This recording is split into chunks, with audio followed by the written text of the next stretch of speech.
Hey guys, this is Dr. Locke. I wanted to give you a little help in this Excel review module on your first ExPrep assignment after the orientation one that I hope you've already completed.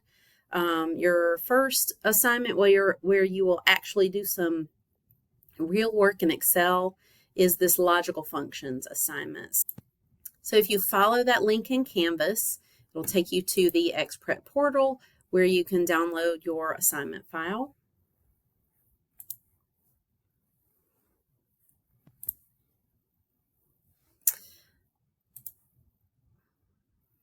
And your page might not look like this. You shouldn't. You should be able to download, though, the empty file in which you will do your work. So once you've downloaded that, go ahead and open it up.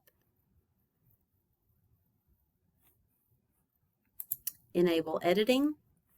All right, and in this one, you'll notice there's an overview tab with some background information, then instructions for this assignment, and then this donors worksheet that we're going to be working in. So the context here is that this is a sheet of donors to some organization that tries to do fundraising, and this is donor contact information, and then some columns about how the amount of donations they have made, a first donation and second donation, how many people they reached out to, additional new contacts that could potentially turn into donors.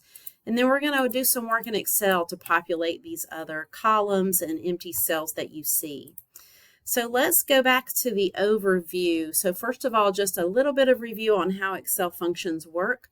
They're always entered into a cell like this. You start with an equal sign in some cell, and then the name of the function, and then parentheses. Inside those parentheses, you will have one or more arguments, and each Excel function has its own arguments, and you can use this insert function button here if you would like for Excel to give you some additional help on that function.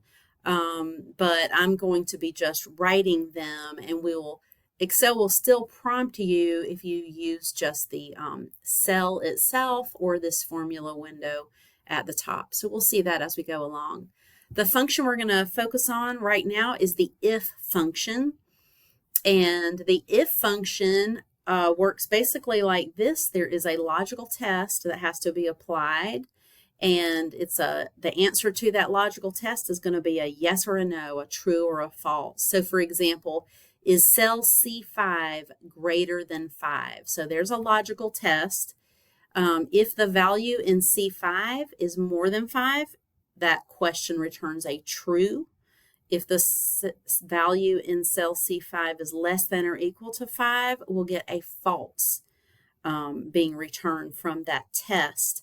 So based on the logical test, if the logical test returns a true, then after this comma inside the parentheses, there will be a thing that needs to happen if there's a true from the logical test. Otherwise, if there's a false from the logical test, there will be a second thing that needs to happen. Now remember that in Excel functions, the only required arguments, they're listed here, and they do not have brackets if they're required. If they're optional arguments, meaning you could just ignore them, then you'll see brackets around them. So we don't have to specify what happens in the true or false. You could just have the logical test. All right, so here's a quick example. Here's a little catering invoice, and in this cell, in this example, you'll see this is column E and row 31, so that's cell E31, and in E31, a formula is being used to calculate the value of this cell, and it's showing the word no.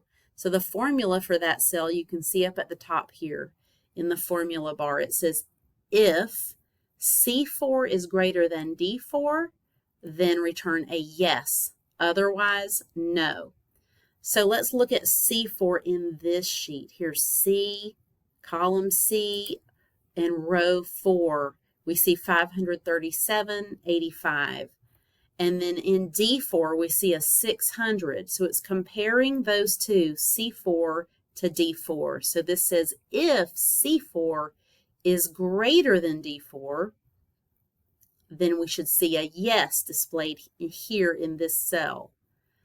Otherwise, display a no. Well, the no is being displayed because C4 greater than D4 is returning a false. It's not true, so we get the false value showing up here, the word no.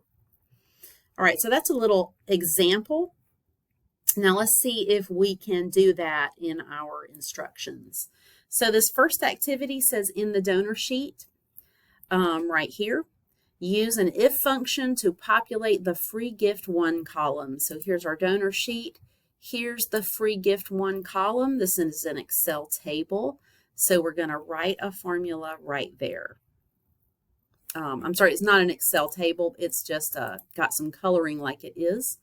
The table tab, table design tab is not showing, so we know we're not in an Excel table. It's just a data range.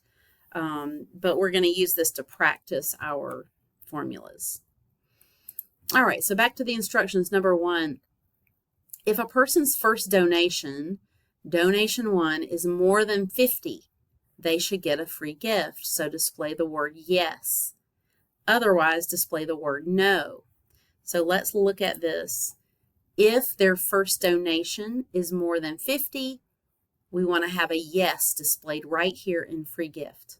Otherwise, display a no. Okay, so this is a logical test is the first donation greater than 50? So our formula will start with an equals and then type the if function. All right, and there it is. Double click on that. It says if logical test. That's my first argument. So the logical test is going to be G2. I'm going to click on that cell and it fills in the formula for me. If G2 is greater than 50, then I want the word yes to be displayed. If G2 is not greater than 50, I want the word no to be displayed. All right, so there is my formula. I can close the parentheses and hit enter, and I get a yes because this $52, that is greater than 50. That's true, so I get the true value, which is the word yes. All right, then we can just copy that formula down the column by double-clicking on the fill handle in the bottom right corner. All right, and we should see yes, no, etc. Now notice that it is changing the format of this column as I paste it down. So you can choose autofill options. If you see this little symbol, after double-clicking the fill handle, you can choose to fill that formula in certain ways. We could just fill the formatting, or we can fill without formatting. So I'm going to choose that. And now the formula has copied all the way down the column without changing the formatting of that column. All right, so we've populated free gift 1. Let's look at our instructions. All right, and there was some instruction there about populating it without changing the formatting. Number 2, we're going to populate the free gift 2 column. If a person's second donation is at least $25, they should get a free gift. So display the word yes. All right, so we're going to say if their second donation here is at least $25. So you have to think about, what does the word at least mean? It means the free gift, the donation could be $25 or anything more. So greater than or equal to $25. So I want to select H2 to add that to the formula. So if H2 is greater than or equal to 25, then I want to see a yes there. Otherwise, I want to see a no. All right, so this person, their second donation is not at least 25, so we see a no. So we will fill that formula in and choose fill without formatting. All right, number 3. If the donor did not get free gift 1, then they should get a reminder letter. write a formula in the letter column to display yes if they need a reminder and no otherwise. So we're going to see if free gift 1 is a no. They did not get the free gift number 1.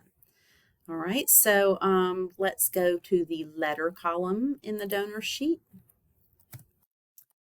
Okay, so I'm writing an if function again because I'm going to apply a logical test. So if this is equal to the word no, if they did not get free gift 1, then yes, I want to send a reminder letter. Otherwise, no, I don't need to remind them. Okay, and that first person, so that first person does not need a reminder letter because they did get free gift 1. All right, then we're going to fill that formula down. Fill without formatting. All right, the next step is to populate the outreach level column. Write a formula to display high if their number of new contacts is more than 5 and low otherwise. So we'll look at that number of new contacts. If this number is, what did it say, more than 5, then we want to display the word high. So their outreach level, I'm going to say if new contacts, this value here is more than 5, display the word high. Otherwise, display the word low. All right, this person just reached 1 additional person, so that's low outreach. Let's find one that's a 5 to check. There's a 5, but that's not more than 5, right? It's just equal to 5, so that's still low. Here's a person with 7 that is more than 5, so they are counted as high outreach level. All right, and I will, as before, change the filling to fill without formatting. All right, and that's the end of that set of instructions. Okay, before we move on to the next set of instructions, I'm going to go back to the overview and take a look at what are called aggregate if functions.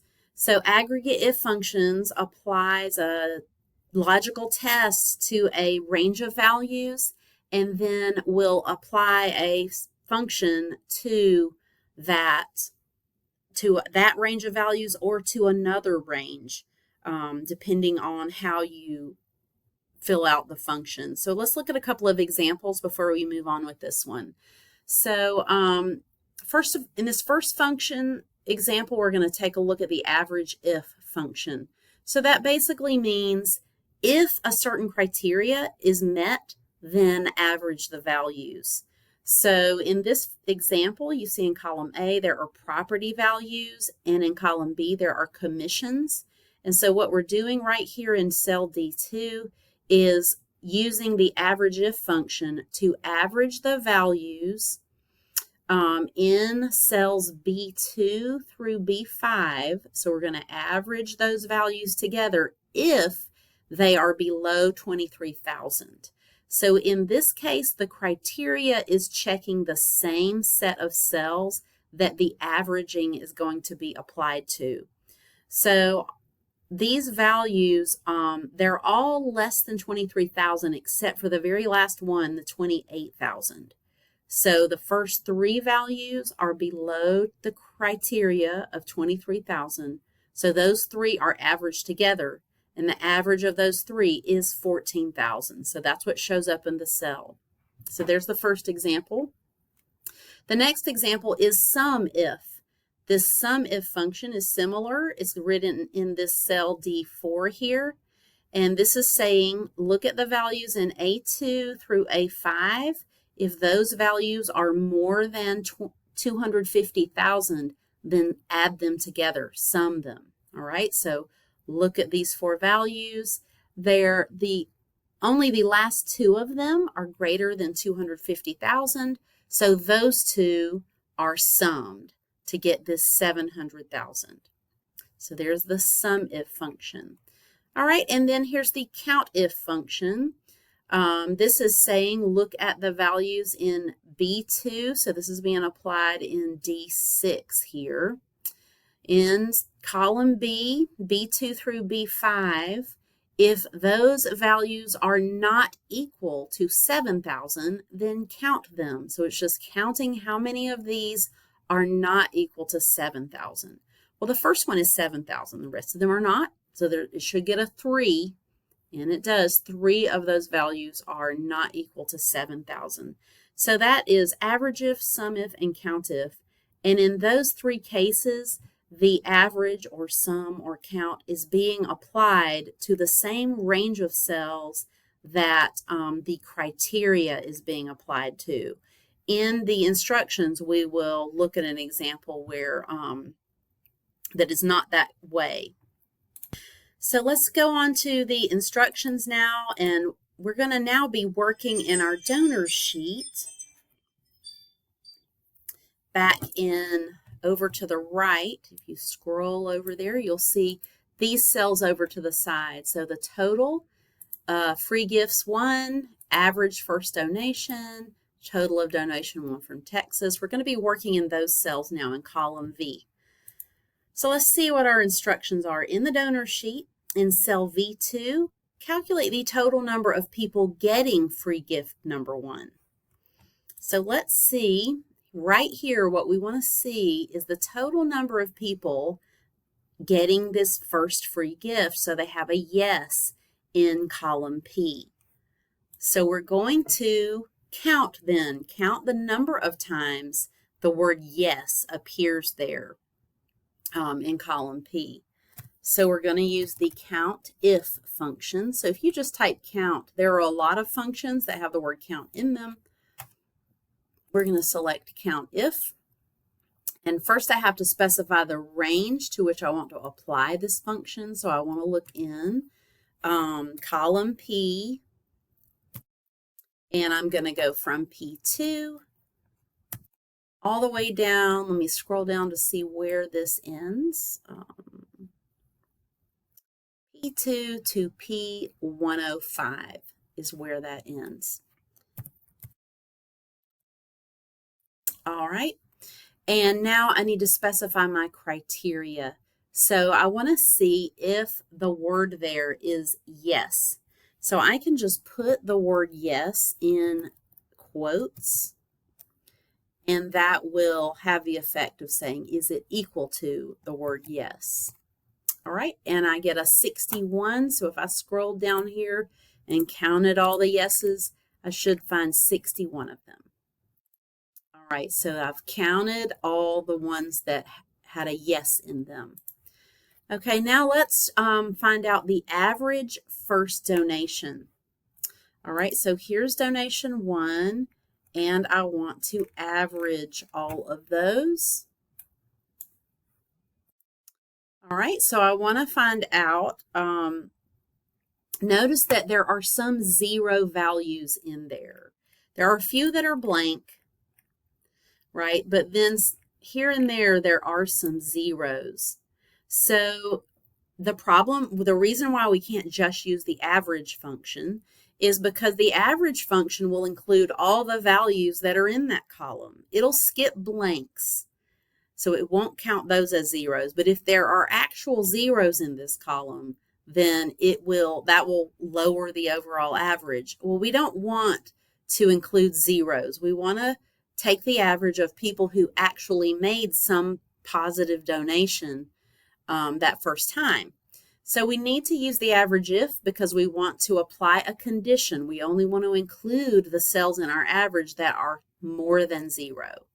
So we're going to use the average if first. So there's average if. My range is going to be G2 to G105. The criteria is, and I have to put this in quotes, even though it is numbers, but the criteria is the amount greater than 0. All right, and I get $57.22. Now, just to compare that to what would happen with the average function, if we just use the straight average function on that same column, you see I get a slightly lower average just applying the average function. So the average if is eliminating the zeros from the average, which is what I want to do in this case. All right, now in this last one, we're going to do something slightly different. We want to total the first donations. So we're going to add up these first donations, but we only want to focus on the people who are from Texas. So we will be using SUMIF, right? So it's the SUMIF function because we're totaling, we're adding things up. But we need to apply a criteria, which is checking to see if these people are from Texas. So this one is going to be a little bit different because the column that we apply to the criteria to is going to be different from the column where we're summing the values. We're summing the values in the donation 1 column, but we're applying the criteria to this state column, column E. All right, so we need to think about this one a little bit more. So I'm going to use the SUMIF function. And notice that there are potentially 3 arguments here. There's a range, and that is going to be the range where I'm applying the criteria. And then there's another range, which is the range that I want to sum. So remember, in this case, the criteria is the person being from Texas. So the range I want to apply that criteria to is their state, which is column E. So the range for the first range there is column E, E2 to E105. And in that column, I want to see if the value is TX for Texas. So that's the criteria. Is the person from Texas? If they are, then add their first donation to this sum. So G2 to G105 is where I am actually doing the summing. So this is a little different because in this one, I'm still using a SUMIF function, but I have one column where I'm checking my criteria and another column where I'm actually summing up values. And the total is $446 from donors that are from Texas. All right, now let's go back to the instructions.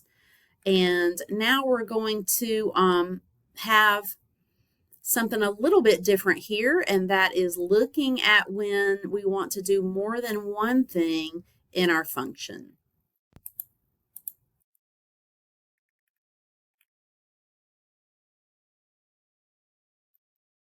All right, so in our overview, we just looked at aggregate if functions, but there's another version of these functions, which is if s. So average if s, sum if s, etc. So we're going to use those in this next activity. So in cell V6, we're going to calculate the total number of donors receiving both free gift 1 and free gift 2.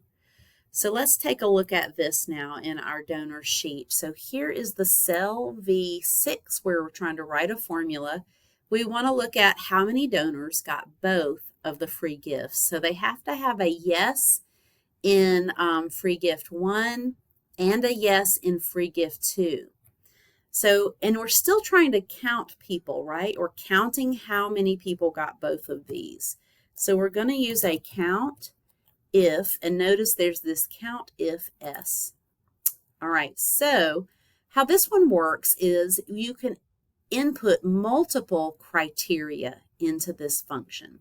So I want to look at the first range where I'm going to check criteria is the free gift 1 column, so P2 through P105. And the criteria is a yes there. And then I'm going to also look at column Q for free gift 2. So Q2 through Q105. And I want to see if there's a yes there. So if both of those criteria are yeses, if both of those columns have a yes, then I want to count those people who got both free gifts. And so let's see how many we have. There are just 10 people who got both free gift 1 and free gift 2. So there's an example of using this count if function when there are multiple criteria to check. All right, let's move on to the second one. In V7, you're going to calculate the total number of new contacts for donors who donated twice. Okay, so we want to see if their donation 1 is more than 0 and donation 2 is more than 0, then we can see what the total number of new contacts is. So total implies summing, so we're going to use a SUMIF function, but we have multiple criteria. They have to have donated the first time and the second time. All right, so let's take a look at this. We're going to use SUMIF-S since we're summing based on criteria, but we have multiple criteria to check. So first of all, we specify the range where we're going to be actually doing the summing before we specify the ranges that have our criteria to check. So the sum range, in this case, we're going to add up the total number of new contacts. So that's in column I. So I'll say I2 through I105. And then I can specify my criteria. The first criteria is, did they make a first donation? So that donation 1 column is column G. So in G2 to G105, I'll specify my first criteria, is that greater than 0? And then the second criteria range I want to check is column H. I need to see if that donation is greater than 0 because that implied they did donate a second time. So column H, H2 to H105, and I want to see if again they have a positive donation there. So if they've donated both of those times, then I want to add up how many new contacts those people made. All right, and there are 152 of those. So if they donated the first time and the second time, if those are both positive, then I want to add up these new contacts. So that's an example of how to use the SUMIF function. All right, and then the last one in cell V8, we're going to calculate the average number of new contacts for donors who donated twice. So we have the same criteria to check this time. Donors who donated twice, so that would mean both of their donations were positive. But in this case, instead of just finding the total new contacts, we want to calculate the average new contacts for those donors. So this is very much like what we did in the previous cell, but instead we're going to use the average if function this time. So average if S, the S since we have multiple criteria. This time we're averaging the new contacts instead of summing them. We're still looking at column I for our average range. Our first criteria is donation 1, so G2 to G105. And that criteria is going to be, is that donation greater than 0? Then in H2 to H105, we'll see if the second donation is greater than 0. All right, so the average number of new contacts for donors who donated twice is 1.88. So about 2 new contacts per person, per donor. All right, that's all the instructions. So you should be finished with this assignment. You can save your work and upload this to submit this to the ExPrep platform for grading. And if you run into any problems, you'll have an opportunity to make corrections and improve your grade. Be sure to reach out to me if you have any questions.